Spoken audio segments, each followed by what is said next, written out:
My name is Holly Crawford, and I'm 26 years old. It was 2 a.m. on a Thursday when the pain hit me like a freight train. I had been feeling off all evening, a dull ache in my lower right side that I kept dismissing as gas or maybe something I ate.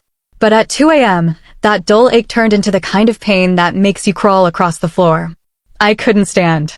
I couldn't breathe properly.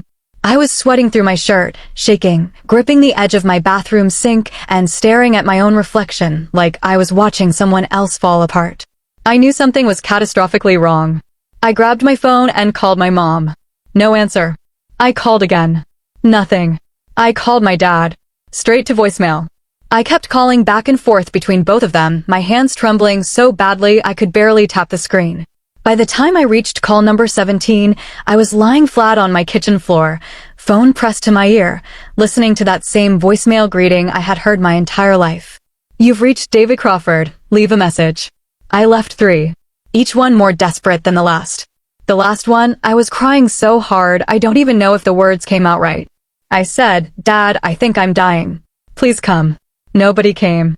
What happened next, I only know because the paramedics told me afterward. My neighbor, Mrs. Patton, a retired woman in her 60s who barely knew my name, heard me through the thin apartment wall. She heard me collapse. She called 911. By the time the ambulance arrived, I was barely conscious. The paramedics said my appendix had burst. They said another 30 minutes on that kitchen floor and the outcome would have been very different. They didn't say the word death directly, but I understood what they meant. I was rushed into emergency surgery. On the operating table, my heart stopped. I flatlined. The surgical team brought me back, but for a brief moment, I was gone. I didn't see a white light or hear any voices.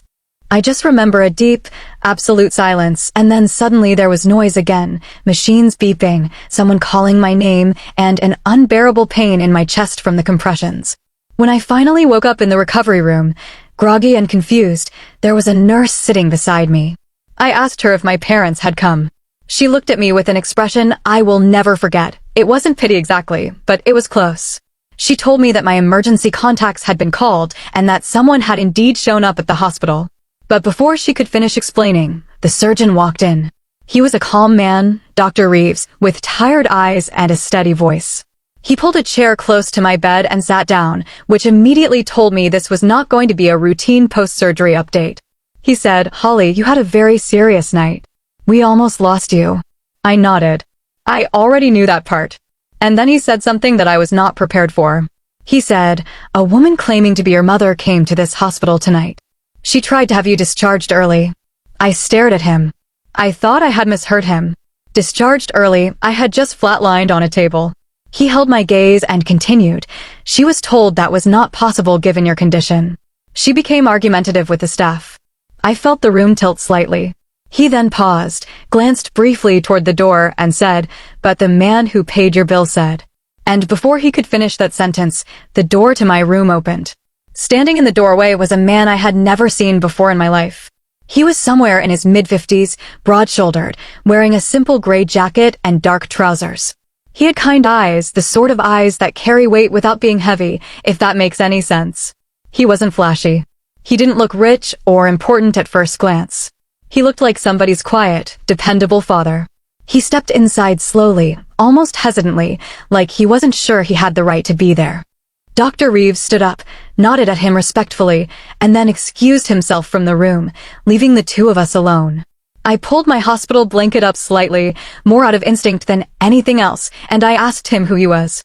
He sat down in the chair Dr. Reeves had just left and folded his hands. He said his name was Gerald Mays. He told me he had been in the hospital that night visiting his own brother on a different floor when he overheard the commotion at the front desk. He said a woman, my mother, had been loudly demanding that the staff release me because, and I am quoting him directly here, her other daughter's baby shower was in the morning and the whole family needed to be home. Gerald said the nurses had refused, explained that I was in critical post-operative care and that discharging me could cost me my life. He said my mother's response to that was to ask whether there was paperwork she could sign to override the medical decision. He watched the whole thing from 20 feet away, a complete stranger, and he said something shifted in him that he couldn't explain. He asked a nurse quietly what was happening with the patient in question. The nurse couldn't share details, but Gerald saw enough. He saw that no family member went to sit with me. He saw my mother leave the building. He walked to the billing desk and asked what my situation was. When he learned that I had no one present and that my insurance had a gap that would create an immediate financial hold on my continued care, he paid it. Just like that. A stranger paid my hospital bill so that the staff could continue treating me without administrative interruption. I didn't know what to say to him. I genuinely did not have words. I had just been told that my mother tried to pull me out of a hospital bed the night I flatlined so that she could be rested for a baby shower. And now a man whose last name I hadn't even known 5 minutes ago was sitting beside me telling me he had quietly made sure I stayed alive. I started crying, not softly, but the ugly, broken kind of crying that comes from somewhere deep that you normally keep locked. Gerald didn't try to stop me or say everything was fine. He just sat there, which was exactly the right thing to do. Later that day, my parents arrived. My mom walked in first, and her opening words were that she hadn't heard her phone because it was on silent. 17 calls. She said she hadn't heard them.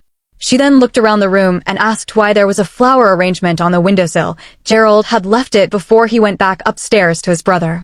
I told her a stranger had bought it. She said that's odd. She never asked why a stranger was involved at all. My father stood near the door the entire visit with his arms crossed, nodding at things my mother said, never once sitting down beside me. They stayed 40 minutes and left because, as my mom put it, there was still cleanup to do from the baby shower.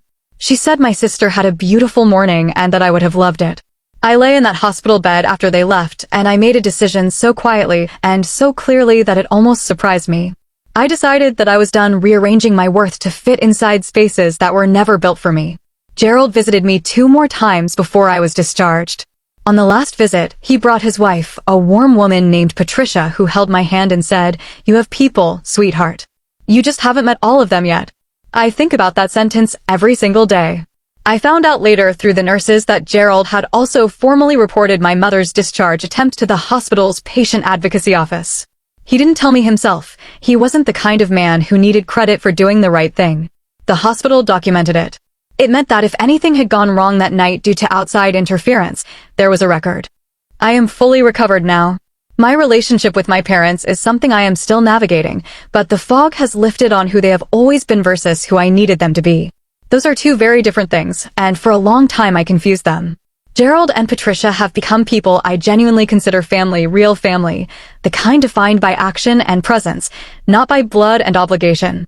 If this story reached you today, I want you to know something. The people who show up for you in your darkest moments, even strangers, even quietly, even without being asked, those are the people who show you what love is actually supposed to look like. And sometimes nearly losing your life is the thing that finally shows you whose hands were never really holding you to begin with. If this story moved you, if it made you feel something real, please subscribe to this channel. Every week we bring you true stories of survival, betrayal, unexpected kindness, and the kind of human strength that doesn't make headlines but absolutely should. Hit that subscribe button, turn on notifications, and become part of a community that believes real stories deserve to be heard. You being here matters, and so does every single story we tell. This story is dedicated to every person who has ever called for help and heard silence. You are not forgotten.